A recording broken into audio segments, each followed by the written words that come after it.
ఒక ఊరిలో ఒకరోజు జరిగిన సంఘటన మీకు చెబుతున్నాను.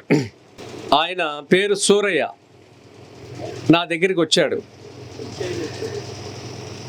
ఆయన ఊరిలో వంటలు వండి కర్రీ పాయింట్, చిన్న పల్లెటూరులో అన్నం అమ్ముతాడు, కర్రీ పాయింట్ అమ్ముతాడు. ఎంత అమ్ముతున్నావు రోజుకి అని అడిగాను. 12,000 రూపాయలు అమ్ముతాడంట. 12,000 రూపాయలు ఒక పల్లెటూరులో భోజనం కర్రీస్ పాయింట్స్ ద్వారా ఎన్నాళ్ళు చేస్తున్నావు అంటే అప్పటికి 10 ఏళ్ళు అయిపోయింది అన్నాడు.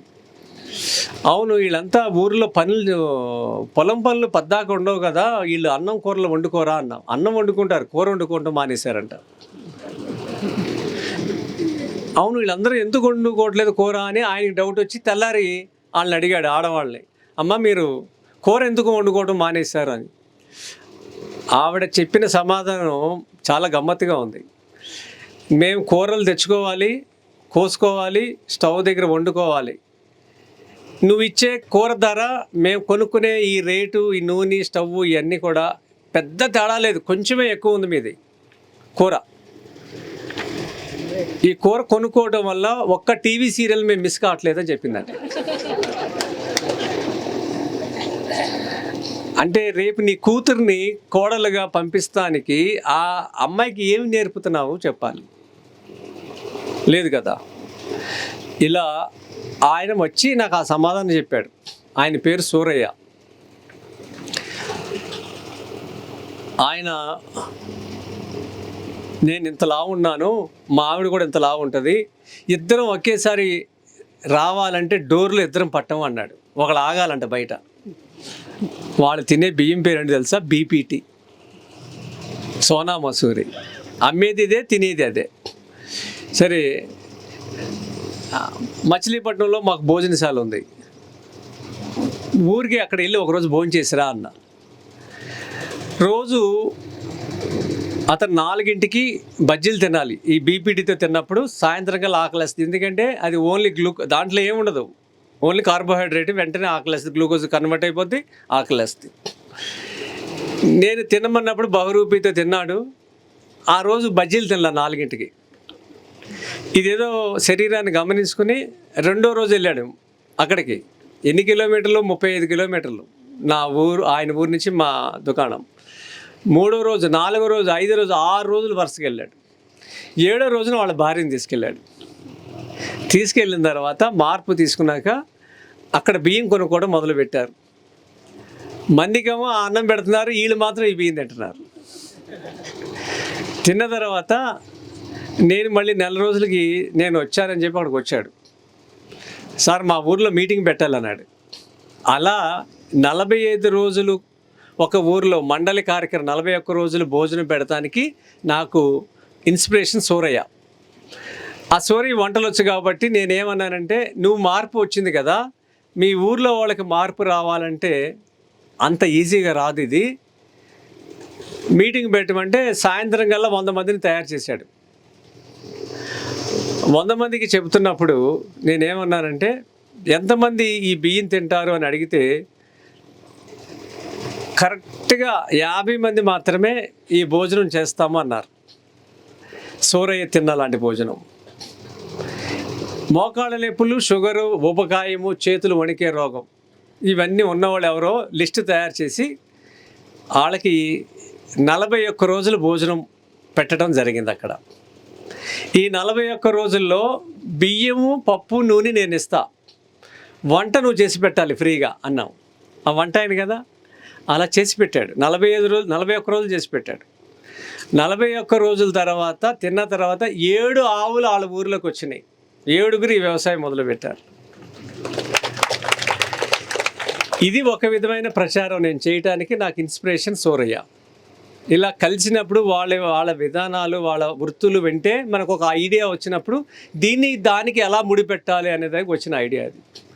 అలా ప్రచారంలో భాగం కింద ఇలా ఒక ఊరిలో చేస్తే నన్ను చూసి ఆ వీడియో చూసిన తర్వాత శశిధర్ గారు వాళ్ళ ఊరిలో మొదలుపెట్టారు. ఆయన అమెరికా నుంచి వచ్చాడు. వాళ్ళ నాన్నగారు చనిపోతే వచ్చిన డబ్బులతో వాళ్ళ అమ్మగారు ఈ డబ్బులు నాకొద్దు, ఊరికే పనిచేద్దామని 45 రోజులు వాళ్ళ ఊరిలో 3 పూట్ల అలా 100 మందికి భోజనం పెట్టారు. ఇప్పుడు వీరన్న చెప్పాడు కదా, ఇదే విషయం. ఆ సీన్ చూసిన తర్వాత వీరన్న కలిశాడు మనకి వాళ్ళ.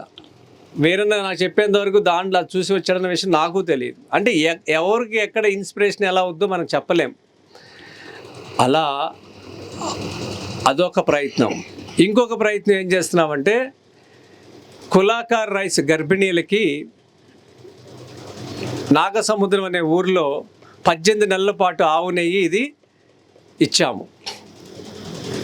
అందరికీ 3 కేజీల పిల్లలు పుట్టారు, సాధారణ కాన్పులు అయ్యారు.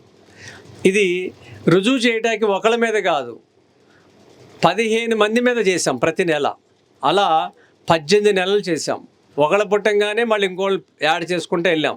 అలా ఒక ఊరిలో చేసాం.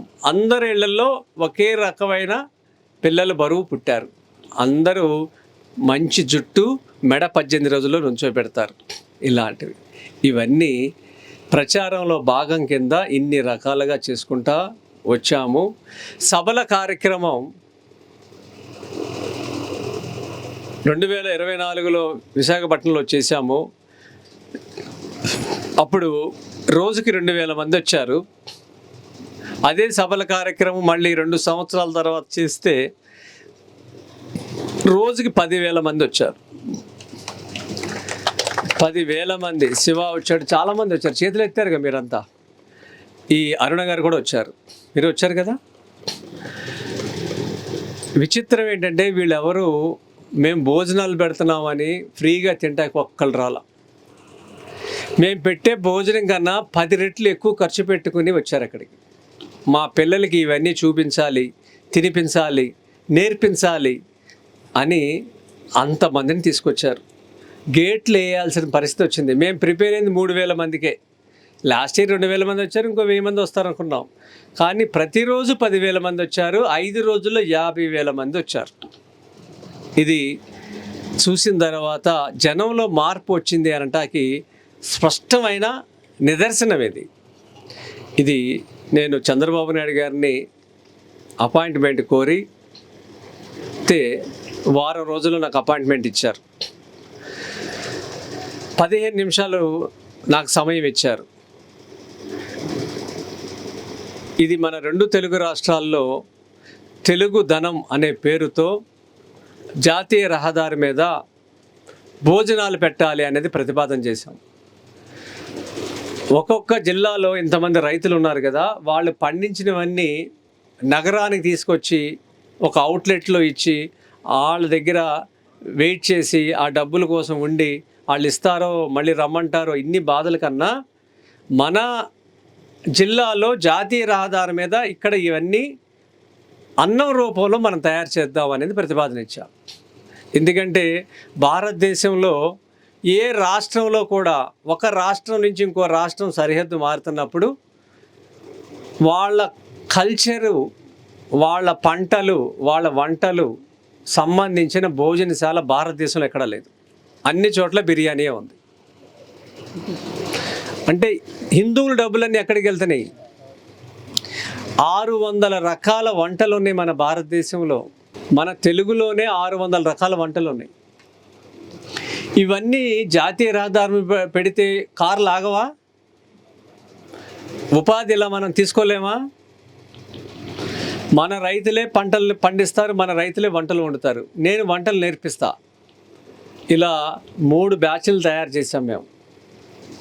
ఇలాంటి వంటలు ఇప్పుడు మీరు తినే వంట కూడా రవి పాలమూరు ఆయన చేస్తున్నాడు. ఇలాంటివి మనం జాతీయ రహదారి మీద పెట్టి 5 కిలోమీటర్ల ముందే బోర్లు పెడితే ఖచ్చితంగా కారు ఆగుద్ది. ఇది ఎందుకు చెప్తున్నానంటే, అంత ధైర్యంగా ముఖ్యమంత్రి గారు అపాయింట్మెంట్ అడగంగానే ఇస్తారా? అందరికి ఇస్తారా చెప్పండి? మరి ఎంత పని చేస్తే, నా రిపోర్ట్స్ అన్నీ స్టడీ చేస్తే నాకు ఇచ్చారు వాళ్ళు. ఆ సమయాన్ని ఒక్క సెకండ్ వృధా చేయకుండా క్లియర్ కట్గా ఆయనకి ఎక్స్ప్లెయిన్ చేశా. మరిన్ని అప్డేట్స్ కోసం బ్యాక్ టు రూట్స్ యూట్యూబ్ ఛానల్ని సబ్స్క్రైబ్ చేసుకోండి.